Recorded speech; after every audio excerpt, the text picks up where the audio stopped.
Children day पर आप अपने बच्चे को जो सबसे बेहतरीन चीज़ दे सकते हैं वो है उसकी फाइनेंशियल सिक्योरिटी। फाइनेंशियल सिक्योरिटी का मतलब क्या? फाइनेंशियल सिक्योरिटी का मतलब है कि आने वाले समय में आपके बच्चे को किस समय कितने पैसों की ज़रूरत पड़ेगी, इसको कैलकुलेट करके उसकी प्लानिंग आज से करते रहना और उसकी के प्रकार उस पर इन्वेस्टमेंट करना। तो आइए आज हम आपको ये बताते हैं कि आप अपने बच्चे की फाइनेंशियल सिक्योरिटी करते समय किन बातों का ध्यान रखें और किस तरीके से इसे कर सकते हैं। नमस्कार, मेरा नाम है प्रणय और स्वागत है आपका प्रॉफिट वेदा के यूट्यूब चैनल पे। अगर आपने हमें सब्सक्राइब नहीं किया है तो प्लीज़ हमारे चैनल को सब्सक्राइब कर लीजिए और अगर आपको ये वीडियो अच्छा लगे तो प्लीज़ इसे अपने दोस्तों को भी शेयर करें और इसे लाइक भी करें। आज हम आपको बताने जा रहे हैं कि कोई भी जो बच्चा है उसकी एजुकेशन में कितना पैसा आने वाले समय में लग सकता है और किस तरीके से आप उस पैसे को जुटा सकते हैं। लेकिन सबसे पहले अगर आपको ये नहीं पता है कि आपको जाना कहाँ है तो फिर आपको जाना कहाँ है, तो पहले डेस्टिनेशन का पता करेंगे कि कितने रुपए आपको जुटाने पड़ेंगे आने वाले समय में अपने बच्चे के लिए। तो एजुकेशन से शुरू करते हैं, एजुकेशन के बारे में बताते हैं, बाकी प्लानिंग आप खुद ही अपने से कर सकते हैं। तो एजुकेशन प्लानिंग के लिए मैंने एक वेबसाइट खोल रखी है निपॉन इंडिया की। आप यहाँ पे डायरेक्टली सर्च कर सकते हैं चिल्ड्रन एजुकेशन कैलकुलेटर के नाम से, वो डायरेक्ट आपको मिल जाएगा और उसमें आप क्लिक करके इस तरीके के कैलकुलेटर में पहुंच सकते हैं। ठीक है, अगर आपको इसके बारे में भी कोई सहायता चाहिए हो तो आप हमें कमेंट करके बता देंगे तो भी हम आपकी हेल्प कर देंगे। अब यहाँ पे देखिए आपके बारे में बता रहा है कि आपके बच्चे की एज क्या है, तो अज्यूम कर नाम क्या है। तो पहले मैंने अपने बच्चे का नाम डाल दिया, हालांकि मेरा नहीं है, ऐसे इमेजिनरी है, सूरज नाम डाल दिया। ठीक है, अब सूरज की एज क्या है? एज है 2 साल। ठीक है, कब आपके बच्चे को पैसे की जरूरत पड़ेगी? तो जब 20 साल का होगा तब उसको जरूरत पड़ेगी, ऐसा मैंने एक डाल दिया। आपने अभी तक कितना जुटा के रखा है? ठीक है, तो ये एक बहुत खतरनाक पॉइंट होता है कि आपको खुद नहीं पता कि आपने उसके नाम पे कितना जुटा के रखा है। और अगर आपको ये पता है तो आप यहाँ पर उसका अमाउंट डाल दीजिए। अज्यूम करते हैं 1,50,000, 2 लाख, 5 लाख, जो भी आपने जुटा के रखा। ठीक है, और आप यहाँ पे कॉस्ट ऑफ एजुकेशन दिया हुआ है, यानी क्या आज के दिन कॉस्ट ऑफ एजुकेशन आज क्या है, ये ध्यान रखिएगा। तो मैंने यहाँ पे 5 लाख डाल दिया। ये देखिए, ये वीडियो सबके लिए है, मध्यम वर्गीय परिवार के लिए भी है, गरीब परिवार के लिए भी, अमीरों के लिए भी। आप अपने हिसाब से इसको चेंज कर सकते हैं। मैंने एक सिंपल सा एक उदाहरण ले लिया है। ठीक है, अब यहाँ पे देखिए, आप पूछ रहा है कि आप इन्फ्लेशन कितना सोचते हैं कि इन्फ्लेशन कितना होगा, तो मैंने 6% यहाँ पे डाल दिया है। अब यहाँ पर एक जगह मैंने जो expected rate of return per month annum है वो मैंने इसको बढ़ा करके 12% कर दिया। अभी बता सकते हैं क्यों किया?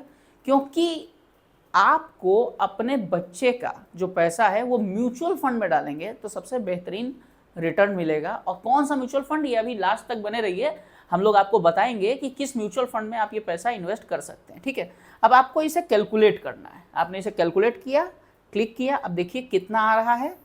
यहाँ पे जो फ्यूचर एजुकेशन की फिगर आ रही है वो लगभग आ रही है 14 लाख रुपए, 14,27,000। ठीक है, अभी अगर आप इसको रेट को अगर इधर बढ़ा करके 5 लाख की जगह अगर 10 लाख कर देते हैं तो यही डबल हो जाएगा आपके लिए। कैलकुलेट करेंगे, देखिए 28,54,000 हो गया। ठीक है, और अगर 14 लाख को ही पकड़ करके चलें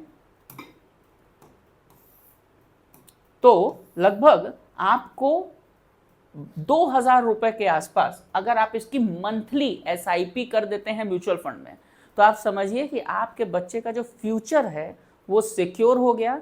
लगभग उसके आसपास 14 लाख 15 लाख रुपए के आसपास आपको उस समय मिल जाएंगे। अब आप में से बहुत सारे लोग पूछेंगे सर गारंटी है? तो देखिए सिंपल सी बात है, स्टॉक मार्केट लॉन्ग रन में लगभग 15% का एक रिटर्न दे रही है। मैंने 12% से कैलकुलेट किया है। दूसरी चीज, आपके बच्चे को जो अभी जो सूरज के बारे में अगर बात करें तो सूरज को अभी से 18 साल के बाद पैसे की जरूरत पड़ने वाली है, अभी या कल नहीं।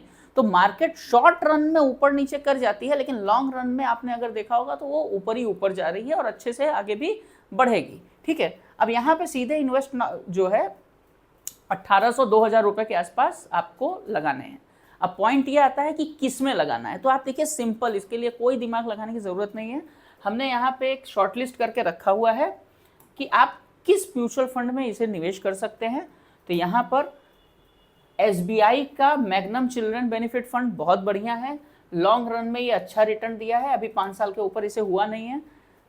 HDFC का चिल्ड्रन फंड ने देखिए यहाँ पे 3 साल के हिसाब से 15% का और 5 साल के हिसाब से ईयरली 19% का रिटर्न दिया है। समझ रहे हैं, ईयरली मैं कह रहा हूँ, हमने 12% के हिसाब से कैलकुलेट किया है। अभी पॉइंट ये हो सकती है सर मार्केट गिर सकती है, बढ़ सकती है, वो सब बात की बात है। ठीक है, अब ये 5 साल में मार्केट गिरी भी है तो बढ़ी भी है, बढ़ी भी है तो गिरी भी है, ठीक है। और कोई भी म्यूचुअल फंड को आप यहाँ पर देखेंगे अगर, तो लॉन्ग रन में 12% से नीचे का रिटर्न नहीं दिया है। तो ये टॉप म्यूचुअल फंड्स मैंने आप लोग के लिए निकाल के रखे हैं। मेरा सजेशन ये रहेगा कि आप SBI के मैग्नम चिल्ड्रन फंड में, ICICI प्रू के, HDFC में आप अपने पैसे को लगा सकते हैं, ठीक है। आदित्य बिरला का फंड भी बहुत बढ़िया है, और अगर आपका ट्रस्ट आपको खींच रहा है LIC की ओर, तो आप LIC में भी जा सकते हैं।